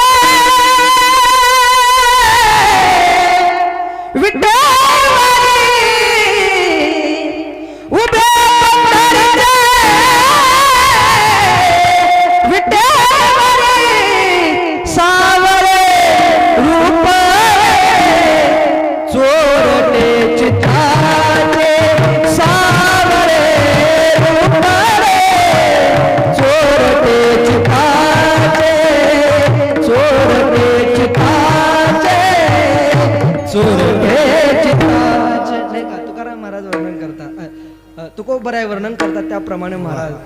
सावळे परब्रह्म आवडे जीवा, सावळे परब्रह्म आवडे जीवा. ज्ञानोबराय वर्णन करतात त्या पद्धतीने महाराज. अहो त्याला पाहिलं तरी तो परमात्मा वेड लावतो म्हणे. पाहिलं तरी वेड लावतो, नाही का. पाहिले बैसी जीवी झाली, बैसी जीवी बैसी जीवी तुकोबराय वर्णन करत त्या पद्धतीनं असा सुंदर असणारा परमात्मा म्हणे. हा इतका सुंदर असणारा परमात्मा, पण त्या परमात्म्याने गळ्यामध्ये तुळशीचे हार धारण केलेले आहेत आणि अशा रूपाने युक्त असणारा जो परमात्मा आहे, आवडे निरंतर हेचे ध्यान, तोच परमात्मा मला अत्यंत आवडतो. किती आवडतो? निरंतर हेचे ध्यान. या ध्यानाच्या संबंधाने चिंतन करत असताना त्याच परमात्म्याचं ध्यान आम्हाला आवडतं. अनेक पद्धतीचे चिंतन ध्यानाच्या दृष्टीने आपल्याला करता येईल महाराज. काय? त्या विचारसागर नावाच्या ग्रंथामध्ये प्रतीक ध्यान नाही का, देहानुसार ध्यान, अहंग्रह ध्यान, असे ध्यानाचे 2-3 प्रकार आपल्याला केलेले दिसतात महाराज नाही का. आता सगळं चिंतन आता वेळेनुसार आपल्याला करण्यात वेळ घालवायची नाही. प्रतीक ध्यान कशाला म्हणायचं, देहानुसार ध्यान कशाला म्हणायचं, अहंग्रह ध्यान कशाला म्हणायचं. तुकाराम महाराज सांगतात अशाच पद्धतीचा परमात्मा आम्हाला अत्यंत प्रिय आहे, म्हणून आवडे निरंतर हेची ध्यान. इथला निरंतर एक शब्द फार महत्वाचा आहे. निरंतर या शब्दाचा अर्थ आहे सातत्यपूर्ण, सतत. सतत सततम कीर्तयन्तो माम यतन्तश्च दृढव्रताः नमशन्तश्च माम भक्त्या नित्ययुक्ता उपासते. भगवद्गीतेमध्ये परमात्मा आम्हाला सांगतात, तरी कीर्तनाचे नटनाचे नाशिले व्यवसाय प्रायश्चित्ताचे, जे नामच नाही पापाचे ऐसे केले. किंवा नारदांनी भक्तिसूत्रामध्ये एक सूत्र सांगितलं आम्हाला, अव्यावृत भजना. भजनाची सेवा. अव्यावृत या शब्दाचा अर्थ आहे अखंड. तुमच्या पाठातलं प्रमाण देऊ का? एक अगदी सगळ्यांच्या पाठातलं, गीता भागवत करीती श्रवण आणि अखंड चिंतन विठोबाचे. परमात्माचं चिंतन, परमात्मा रूप अत्यंत निरंतर, म्हणजे सतत सतत आम्हाला परमात्माचं रूप आवडतं महाराज. सदा नाम घोष करो हरे कथा, तेणे सदा चित्ता समाधान, सर्व सुखल्यालो सर्व अलंकार, आनंदे निर्भर डुल्लत सो. असा तो परमात्मा आम्हाला आवडतो. नुसता आवडतोच असं नाही महाराज, तर तो परमात्माचा सेवा करणं, त्या परमात्माचं रूप पाहणं हे आमचं व्यसनच झालं. हे आमचं व्यसनच झालं. संतच सांगतात महाराज कोणतं व्यसन करू नका, पण शास्त्र सांगतं 2 पद्धतीचं व्यसन मनुष्याच्या जीवनात असावं. शास्त्रकार सांगतात कोणतंच व्यसन नसलं तरी चालेल, पण 2 पद्धतीचं व्यसन मनुष्याच्या जीवनात असावं. पहिलं व्यसन सांगितलं विद्याभ्यासनम व्यसनम, विद्याभ्यासनम व्यसनम, आणि दुसरं व्यसन सांगितलं हरिपाद सेवनम व्यसनम. ऐका, मनुष्याच्या जीवनामध्ये भगवंताच्या पायाची सेवा करण्याचं एवढं एक व्यसन असावं, आणि विद्याभ्यास म्हणजे अभ्यासाचं एक व्यसन असावं. आपलं असं आहे महाराज, आपल्याला फक्त ही 2 नाही. ती मला काय सांगायचे तुम्हाला कळलं, मी पुढचं बोलत नाही आता. आपल्याला फक्त एवढी 2च नाहीत, बाकीचे सगळे व्यसन आपल्याला येतात महाराज. बरं चिंतन आवडे आणि लाजावे, 6व्या अध्यायामध्ये चिंतन करतात त्या पद्धतीने महाराज. व्यसन 2च पद्धतीचं असलं पाहिजे. एक विद्या अभ्यासाचं व्यसन असलं पाहिजे आणि भगवंताच्या चरण सेवा करण्याचं एक व्यसन असलं पाहिजे. तुकाराम महाराज सांगतात तो परमात्मा आम्हाला अत्यंत निरंतर आवडतो. आणखी त्याचं रूप कसं आहे, मकर कुंडले तळपते श्रवणी कंठी कवस्तुभ म्हणे विराजित, तुळशीहार गळा काशी पितांबर, आवडे निरंतर हेचे ध्यान. एकदा संप्रदायपूर्वक सर्वांनी भजन करून मधलं भजन घेऊ आणि उर्वरित वेळेमध्ये एक 5 ते 10 मिनिटांमध्ये 2 चरणाचा भावार्थ पाहून सेवा संपन्न करू. सर्वाला विनंती आहे मोठ्या प्रमाणात भजन करा. विठोबा रखुमाई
सुंदर ते ध्यान उभे विठेवरी करकटावरी ठेवून या, तुळशीहार गळा काशे पितांबर, आवडे निरंतर हेची ध्यान. तुकाराम महाराज आवड परमात्म्याच्या संबंधाने प्रस्थापित करत असताना अशा लक्षणाने जो परमात्मा आहे तो आम्हाला अत्यंत प्रिय आहे, अत्यंत आवडतो असं वर्णन तुकाराम महाराज अभंगात करतात. ज्याने तुळशीचे हार गळामध्ये धारण केलेले आहेत. एवढा जगदानी मागे तुळशीदळ पाणी म्हणजे त्याला तुळशीच अत्यंत प्रिय आहे. सविस्तर चिंतन आता आपल्याला करायचं नाही. तिसऱ्या चरणामध्ये तुकाराम महाराज सांगतात, मकर कुंडले तळपते श्रवणे कंठी कौस्तुभ मणी विराजित. त्या परमात्म्याच्या कंठामध्ये कौस्तुभ नावाचा मणी आहे, जो त्या समुद्र मंथनातून मिळाला. भागवतामध्ये त्याची विस्ताराची कथा सांगितली जाते. समुद्र मंथनातून मिळाला, त्या परमात्म्याने तो आपल्या कंठामध्ये धारण केला. आणखी काय त्याचं वर्णन आहे, मकर कुंडले तळपते श्रवणी म्हणजे काय, त्याच्या कानात काय आहेत, 2 कुंडल आहेत. आणि ते कशाचे आहेत? मकर म्हणजे काय? मकर म्हणजे मासा. त्या माशाचे कुंडले त्याच्या कानामध्ये आहेत का नाही? 2 आहेत ना. आपण पहा, तुम्ही विठ्ठलाचं रूप पाहताना, पांडुरंगाचं प्रतिमा पाहताना, मूर्ती पाहताना त्याच्या कानामध्ये 2 मकर कुंडल असतात ना. काय त्याचं चरित्र आहे बरं? कशासाठी त्याने ते मकर कुंडल घातले महाराज? अनेक कीर्तनकारांच्या मुखातून तुम्ही इतिहास चरित्र ऐकलं असेल. एक 2-5 मिनिटामध्ये आहे वेळ म्हणून सांगून जातोय. आहे आपल्याकडे थोडी वेळ आहे, म्हणजे तसं सोडायचं का नाही माझ्याच मनावर आहे आता. असं आहे, फार नाही वेळ लावत. त्याने मकर कुंडल कानामध्ये घातले. काय झालं म्हणे, एके दिवशी त्या कैलासामध्ये भगवान महादेव भजन करत बसले होते. श्रीराम जय राम जय जय राम, श्रीराम जय राम जय जय राम, श्रीराम जय राम श्रीराम जय राम जय जय राम, श्रीराम जय राम जय जय राम, श्रीराम जय राम जय जय राम.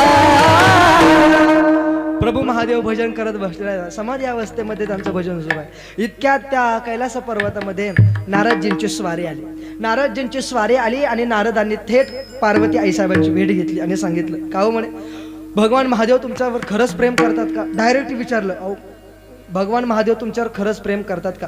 अहो महाराज, एखाद्या माता भगिनीला जर आज पण कोणी विचारलं, का हो तुमचा नवरा तुमच्यावर खरं प्रेम करतो का, त्याला बरं वाटेल का, राग येईल? हा, किती साधा व्यावहारिक उदाहरण आहे. बरं वाटेल का, तिला राग आला? अहो असं काय विचारता? महादेवांचं माझ्यावर खरं प्रेम आहे का? म्हणजे मी पत्नी आहे त्यांची, पती आहेत माझे, ते आम्ही नवरा बायकोचं नातं आहे आमचं, खरं प्रेम असं काय विचार? नाही, खरं प्रेम करतात का? करत असाल तर मग एका प्रश्नाचं उत्तर द्या. त्याने गळ्यामध्ये जी मुंडमाला घातलेली आहे त्याचं काय कारण आहे? सांगितलं का तुम्हाला आजपर्यंत? कधी नाही सांगितलं. पेटवायला सुरू केलं. म्हणतात म्हणे तुमच्यावरती प्रेम करतात, असं करतात, अमुक करतात. नको त्या नारदांनी बोलायला सुरुवात केली. महाराज असं आहे, नारद शब्दाचा अर्थ आपल्याला इतकाच माहिती आहे, कळीचा. मी त्या नारदातलं सांगतोय, आत्ताचं सांगत नाही, मी त्या नारद. चुकीचा अर्थ आहे महाराज. कळ लावणे हा जर नारद शब्दाचा अर्थ असेल तर नारद शब्दाचा नेमका महत्वपूर्ण अर्थ काय महाराज? वारकरी संप्रदायामध्ये थोर सत्पुरुष होऊन गेले वैकुंठवासी प्रातस्मरणीय धोंडा महाराज देगलूरकर. धोंडा महाराजांनी, त्या गुरुवर्य धोंडा महाराजांनी जे भक्तिसूत्र लिहिलं, त्या भक्तिसूत्राच्या अगदी प्रस्तावनामध्ये एक वाक्य असं सांगितलं महाराज, कळ लावण्याचं काम कोण करतात? नारद करतात. मग नारद जर कळस लावतात तर नेमकी कशाची कळ लावतात महाराज? इतकं गोड वर्णन केलं महाराजांनी. सांगितलं कळ लावणं म्हणजे काय, ह्याचं त्याला सांगणं, बरोबर आहे ना? ह्याचं त्याला सांगणं, त्याचं ह्याला सांगणं, आपलं दुसऱ्याला सांगायचं, दुसऱ्याचं आपल्याला सांगायचं. कळ लावणं शब्दाचा अर्थ जर हा असेल तर महाराजांनी सांगितलं, ऐका, नारद शब्दाचा अर्थ काय, कळ लावणे या शब्दाचा अर्थ काय? त्याने असं सांगितलं, भगवत भक्ताच्या अंतःकरणातली भक्ती परमात्म्यापर्यंत पोहोच करण्याचं काम नारद करतात, म्हणून त्यांना कळीचा नारद म्हणतात. कळालं का पहा तुम्हाला अर्थ? याची अंतःकरणातली भक्ती त्या परमात्म्यापर्यंत पोहोच करण्याचं काम नारदजी करतात. आहे दोघांमध्ये मग ते विक्षेप, क्रोध निर्माण झाला. माझ्यावर प्रेम करतात आणि त्याचं कारण मला सांगितलं नाही. येऊ द्या म्हणे घरी आते महादेवांना, बघतेच त्यांचं. असं आहे, बघते म्हणे त्यांचं. महादेवजी घरी आल्याबरोबर क्रोधिष्ट झालेल्या पार्वती आईबाईसाने विचारलं नाही, या बसा नाही, पाणी नाही, चहा नाही, काही नाही.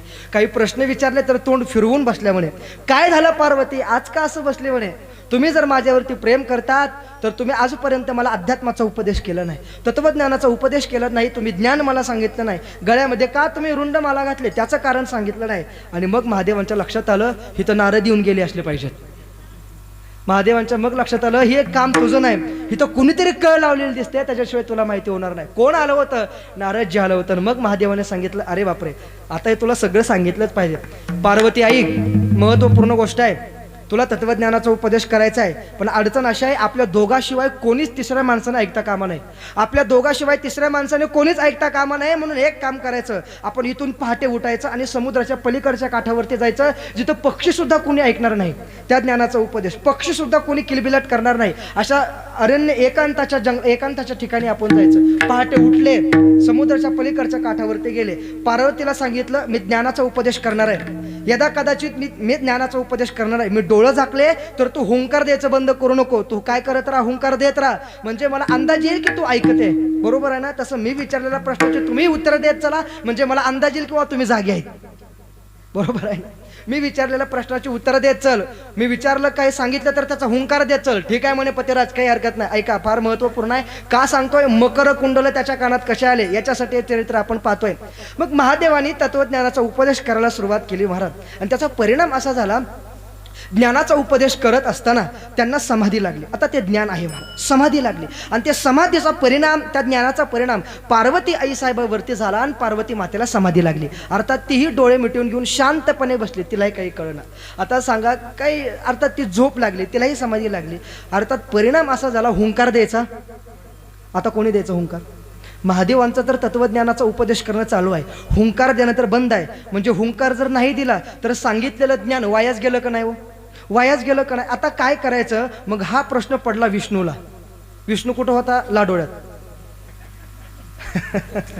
मग इथला विष्णूचं सांगत नाही, कोणी असाल तर माफ करा.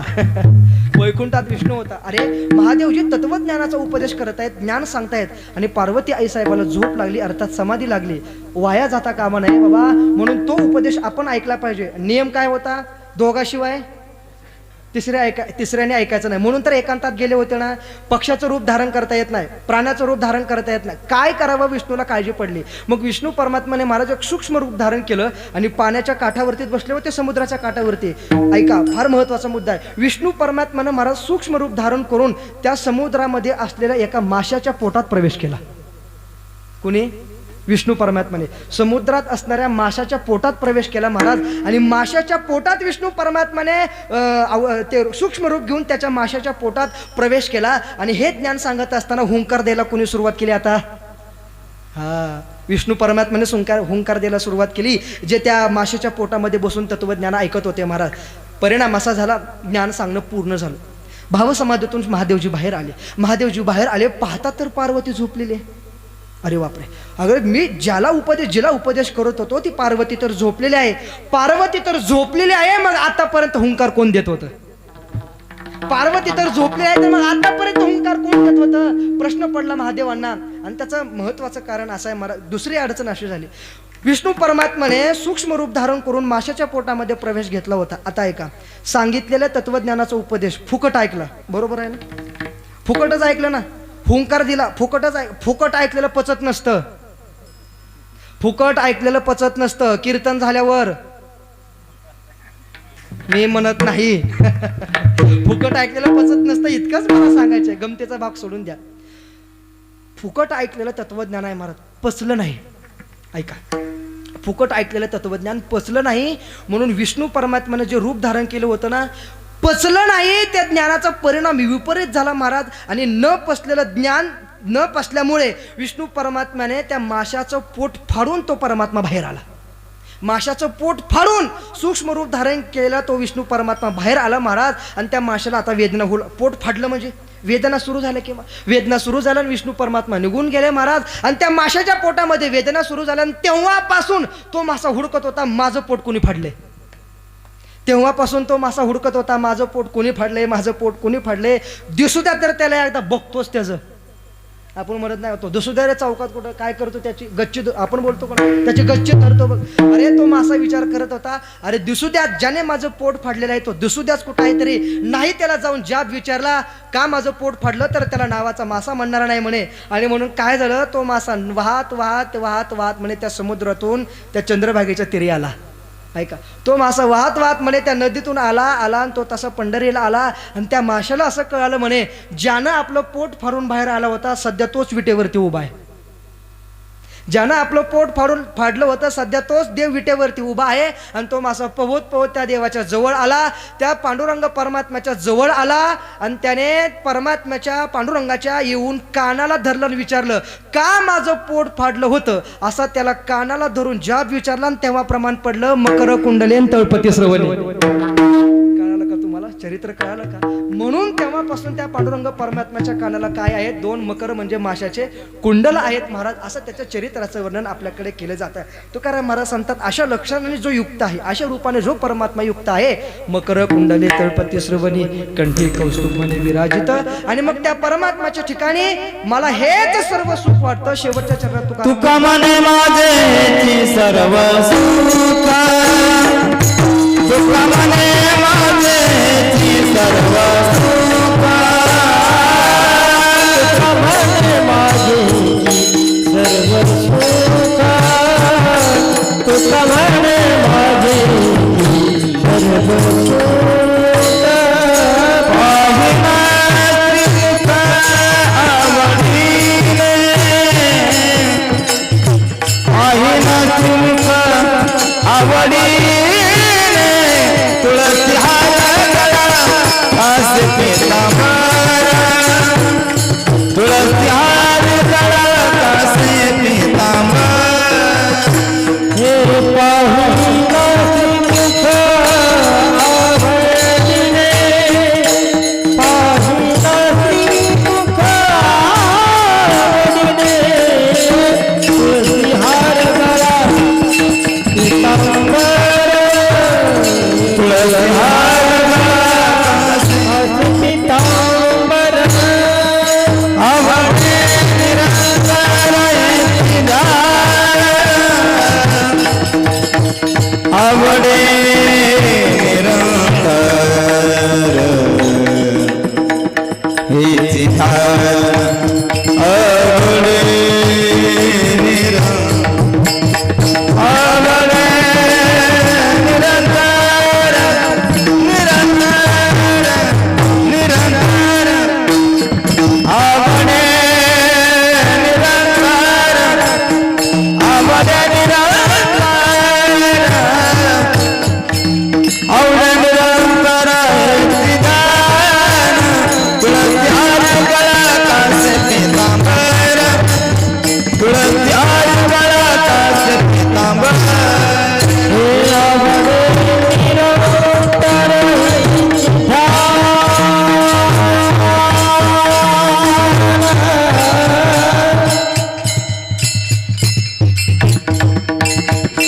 हे आवडे निरंतर हेची धार, हेची धार, हेची धार.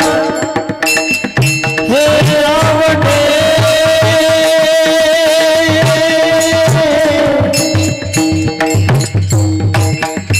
आवडे आवडे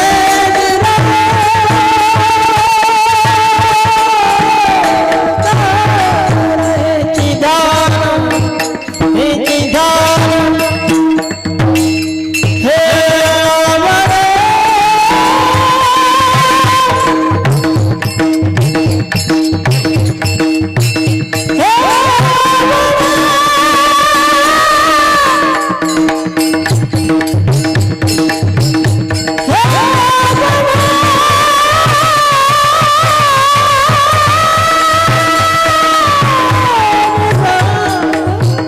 आवडे निरंतर हेची धार, हेची धार, आवडे निरंतर हेची धार, तुळसी हार गळा कासे पीतांबर, तुळसी हार गळा कासे पीतांबर.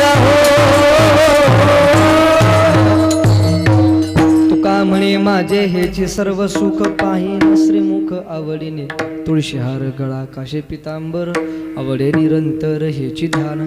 अभंगात शेवट तुकाराम महाराज सांगतात, अशा रूपाने युक्त असणारा परमात्माच मला आवडतो. कारण तुका म्हणे माझे हेची सर्व सुख. सुख सुख म्हणून जर आपण काय असेल तर तो सुख म्हणजेच परमात्मा आहे महाराज. सुख रूपाई सा कोण तुझे सांगा माझ्या प्राणा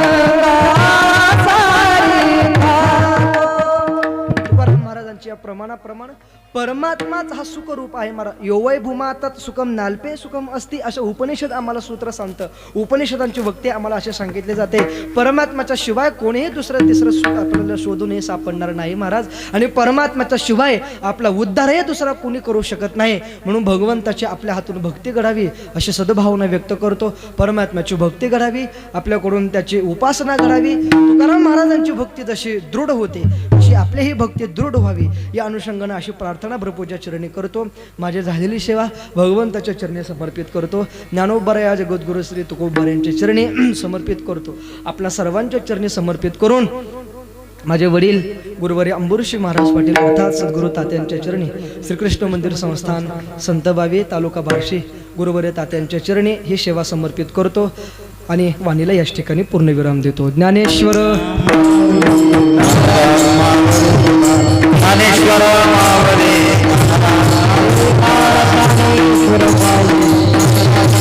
जय जय ज्ञानेश्वर मावळे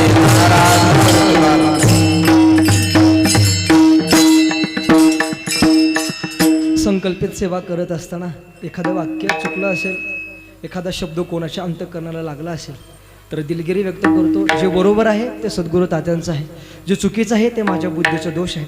या कीर्तनातून एखादी प्रक्रिया कोणाला आवडली असेल, एखादा चांगला विचार कोणाला आवडला असेल, एखादा संत प्रमाण कोणाला आवडला असेल, आपण निश्चित घरी घेऊन जाऊन आपल्या परमार्थी कृतीमध्ये वृद्धिंगत करण्याचा प्रयत्न करावा अशी सद्भावना व्यक्त करतो.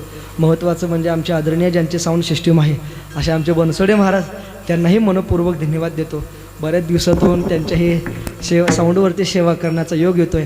प्रभू आपल्यावरही कृपा करो, आपल्या सर्वांच्यावर त्याची कृपा व्हावी अशी सद्भावना व्यक्त करतो. 1-2 मिनिट माझ्या पाठीमागं आपण नियमाप्रमाणे भजन करा. भजनानंतर चाल होईल किंवा ठीक आहे माऊली भजन करून सेवा आपण संपन्न करू.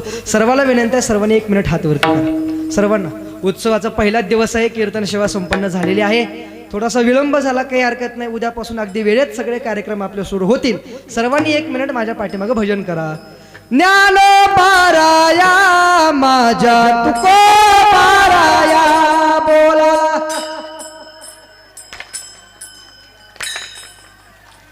माझ्या ज्ञानोबाराया माझ्या तुकोबाराया,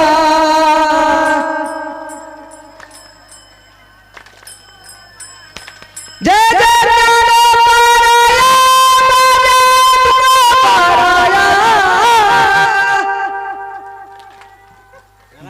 बोला. आवाज काढा थोडा. माझ्या ज्ञानोबाराया माझ्या तुकोबाराया, शाबास. माझ्या ज्ञानोबाराया माझ्या तुकोबाराया, माझ्या ज्ञानोबाराया माझ्या तुकोबाराया.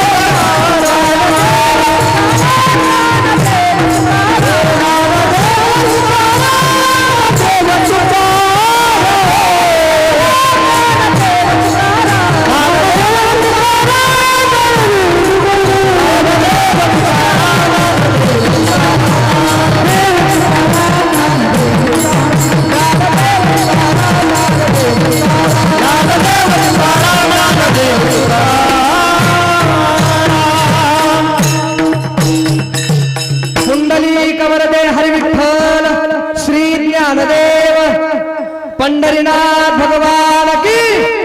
सर्वांनी जोरदार आवाजात माऊली ज्ञानेश्वर महाराज की, जगद्गुरु तुकाराम महाराज की, आर्य सनातन हिंदू धर्म की, गो माता की, आज के आनंद की, अपने अपने माता पिता की, हिंदवी स्वराज्य संस्थापक क्षत्रिय कुलावतंस सिंहासनाधीश्वर राजाधिराज छत्रपती शिवाजी महाराज की, धर्मवीर संभाजी महाराज की.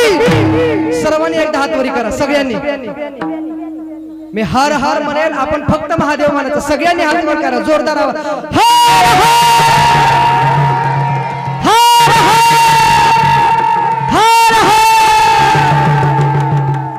सर्वांना मनपूर्वक धन्यवाद. आयोजक संयोजक आदरणीय शशिकांत महाराज, आपल्याला हे मनपूर्वक धन्यवाद. संकल्पित वेळेमध्ये चिंतन पाहण्याचा आपण प्रयत्न केला.